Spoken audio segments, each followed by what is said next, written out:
What you are looking at is a park, my park. A park that I always used to go to as a little kid. Every time I go here, I can't help to reminisce the life I used to have. Was it a more simple life, free from the duties or stress I have now? Maybe.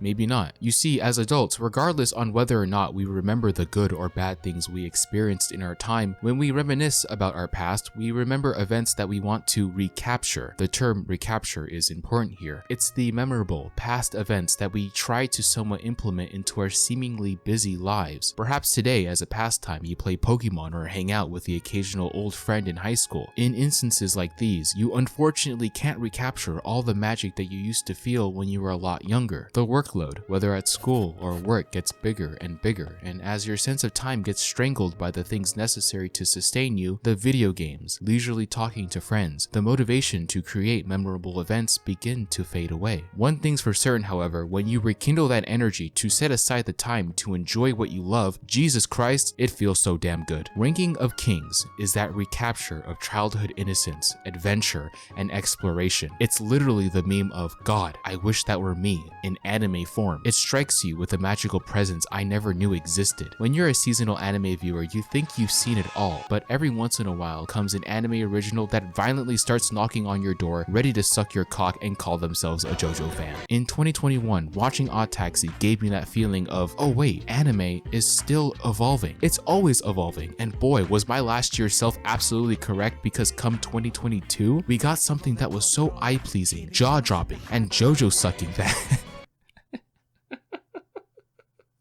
I'll stop. Ranking of Kings is hands down a well thought out masterclass of a show. It tickles all your known and unknown senses in the right direction. But this show isn't for anime fans. No. This show is for anime enjoyers. The anime atmosphere is something that I think exists between yourself and the anime. Devilman Crybaby gave me those Adult Swim vibes. The raw mood and how that series was orchestrated was something that to me was meant to be watched at night. Colors are muted. Nothing is bright in terms of character and even the story. You associate those words with the quiet and dangerous theme of the nighttime sky. Ranking of Kings, on the other hand, filled the void in my boring Saturday mornings. It's absolutely bright, energetic. You open your window and you feel that cool breeze hitting against your face. Even in dark places, you see every little detail down to the very T. Watching Ranking of Kings at 5 in the morning as the sun rises, McDonald's coffee in one hand and an Astolfo body pillow on the other was a hardcore vibe that only heightened my viewing experience watching the show. Ranking of Kings set the mood for a very welcoming atmosphere. Watching it on a dim laptop in the middle of the night almost feels like a crime.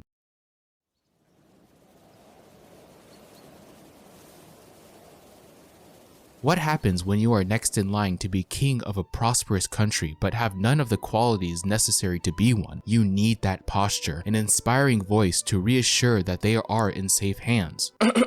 Now, do you think that this guy has any of this? The only stat our main character Bojji has maxed out so far is the art of breathing. And I don't mean this type of breathing, just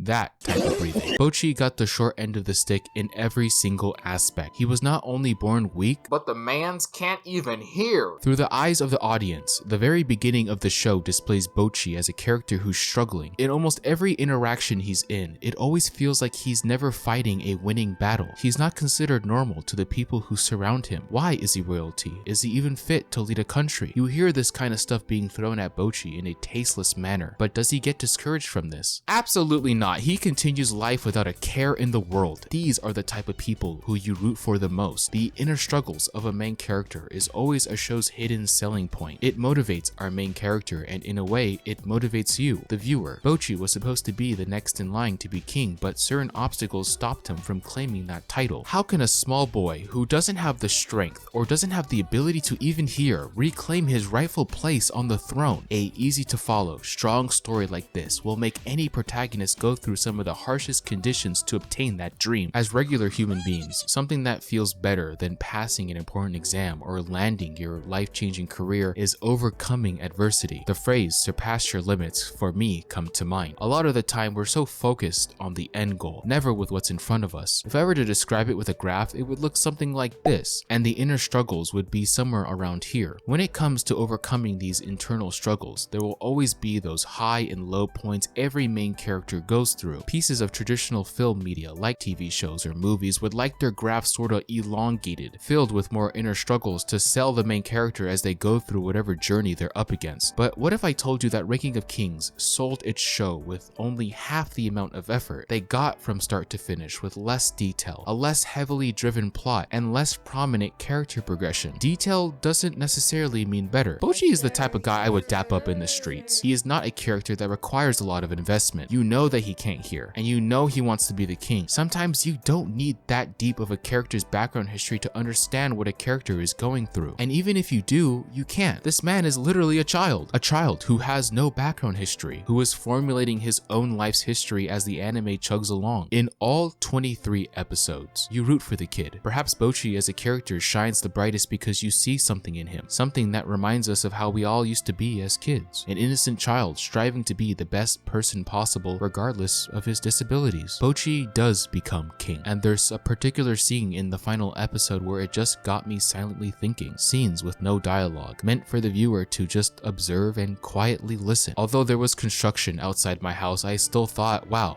that's pretty deep. Here's a boy who's been through so much, and when everything has been resolved, it almost feels like nothing has changed. In a good way, of course. Bojji is Bojji at the end of the day, a child with no strength or has the inability to hear, but found a way to work around those faults and became a better person by the end of it. What I've been reminded by the end of this series is that change is slow. By the end of episode 23, do you see a 8-foot Giga-Chad with a chiseled motive? No, he's still just a small child, just with a lot more responsibilities and a more humble demeanor, and honestly, I can't ask for any more. Going back to my park example, watching Ranking of Kings made me attempt to recapture not just the fun I experienced during my childhood, but the amount of obstacles I had to go through in life as well that got me to where I am at today. It's the boring stuff that you push through, like that 9-to-5 job or university work, the stuff nobody wants to do, but the stuff that allowed me to sit on this park bench today. Ranking of Kings described the childhood experience very well. You have its good moments, and although at times it can get rough, it sticks to you for life. When you try to recapture those moments, even if it's just a little bit, you can make a big difference moving forward in life.